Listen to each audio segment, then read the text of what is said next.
le ministre d'État, en fait, tous ceux qui peuvent apporter quelque chose. Pour l'an, parce que personne n'a le monopole de la vérité. Des fois, on a des débats épiques entre nous.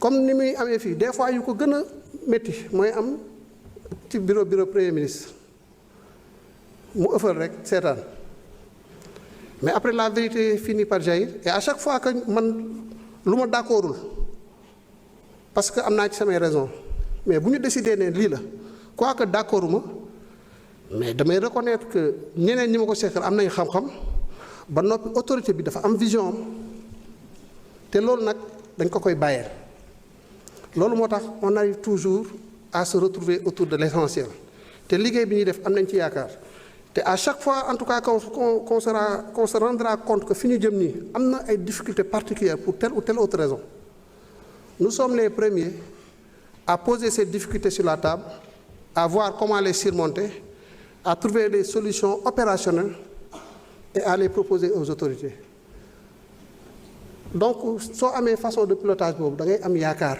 ci ne bu ñu jàppalantee dinañ mën a arriver à l'essentiel.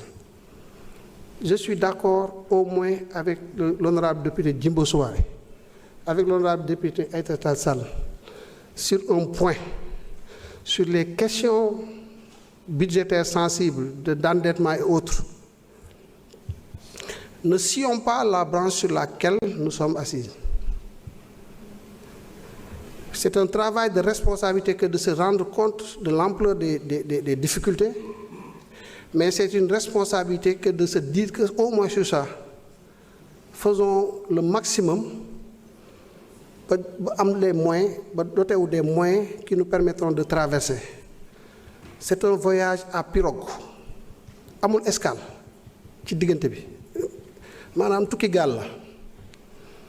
lu bëgg-bëgg boo mën di am da ngay xaar ba àgg léeg-léeg yenn kii lu mën a opposition yu mën a am nañu xaar ba àgg ca kee ba bu ñu wàccee nag après ñu lijjanti suñu besoin en tout cas c'est vraiment un appel de truc pour rejoindre ceux qui l'ont dit mais loolu ça n'exclut pas que ñu def le travail de transparence bi ñu war a def d'audit bi ñu war a def pas pour incriminer telle ou telle autre personne mais pour nous rendre compte de l'exactitude de la situation.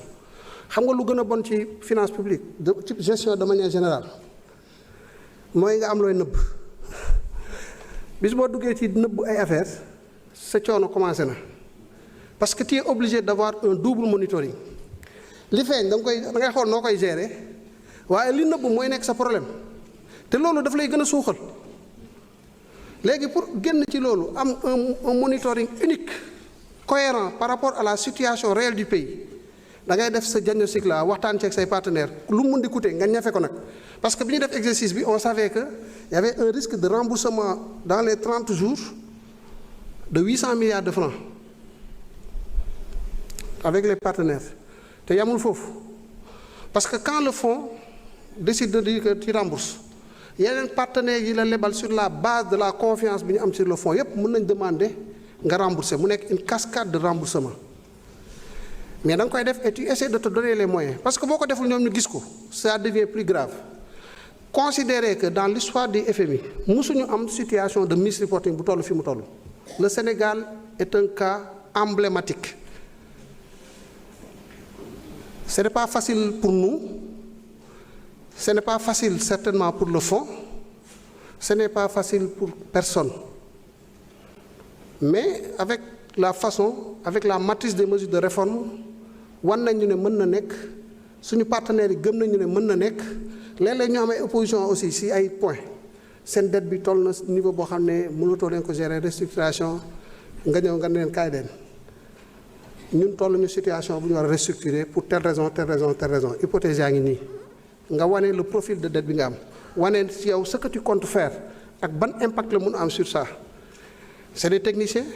Sur ces questions da ngeen di jubóo demoon nañ benn moment ñu ne ñu audit spécial ñoom bi ñu wan leen ne ñun audit spécial audit li ñu ci def kenn xamul tool audit même Cour des comptes teg nañ ci beneen travail boo xam ne c'est plus exhaustif que l'audit parce que audit ay échantillons lay ci lay fondé wu ñun le travail que nous avons fait c'est un travail qui se veut exhaustif yamatul ci ne dañuy jël échantillon nii partenaire par partenaire bailleur par bailleur lijjanti nañ ko waxtaan ak moom xool li ñu lebal lan la ci jot a fay demander la nga confirmer les soldes.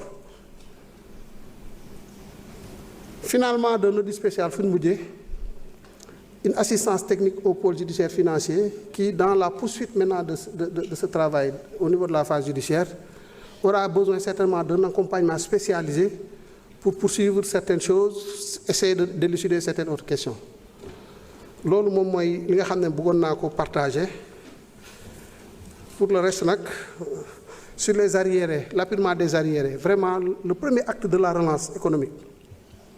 Le premier acte de la relance économique que tout le monde appelle ici de tous les vœux, c'est le paiement des arriérés à hauteur de 500,9 milliards. Ce montant n'est pas fortuit. C'est 105 milliards, 103 milliards, 105 milliards pour les BTP.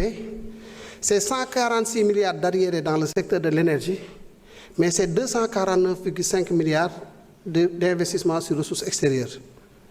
Donc, ne voyez pas aussi uniquement le montant des investissements financiers sur ressources internes bi nekk ci budget bi. Les opérations de trésorerie bu ñu ko réaliser, c'est une injection de liquidité dans l'économie qui va apporter un peu plus de confiance, qui va apporter de la relance à travers l'effet multiplicateur, parce que la demande intérieure day augmenter. Et ce sont toutes ces mesures qui constituent véritablement le renforcement de l'activité économique. Et quand l'activité marche, les recettes vont être au rendez-vous. Donc, je vais conclure sur une chose, parce qu'on parle beaucoup de déficit budgétaire.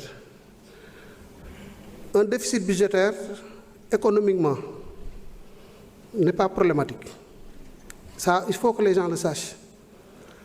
Déficit budgétaire, c'est un indicateur important pour permettre à ce que le régime ne dérape pas, que nous dem ci n'importe quoi, pour qu'on ne vive pas au-dessus de nos moyens. Mais un déficit budgétaire peut relancer une machine économique. C'est toutes les théories keynésiennes et autres là sur la croissance économique. Pays bu nekkee dans une zone monétaire nga xam ne sa politique monétaire daf ci renoncer au profit d'une instance comme la BCEAO qui a un ancrage sous-régional. Tu renonces à ta politique monétaire. Tu n'as finalement que la politique budgétaire pour impacter et faire de l'économie. Politique budgétaire boobu, la synthèse des instruments, c'est le déficit budgétaire. Parce que le déficit budgétaire a deux sous-dimensions. La politique fiscale, comment modeler notre fiscalité de façon à impacter notre économie, ou comment agir sur nos dépenses publiques de façon à rester dans les limites normales qui nous permettent de tenir. Ce déficit budgétaire, c'est le seul instrument que nous avons. Si nous réussissons à atteindre la consolidation budgétaire en 2027 et que nous réussissons le pari sur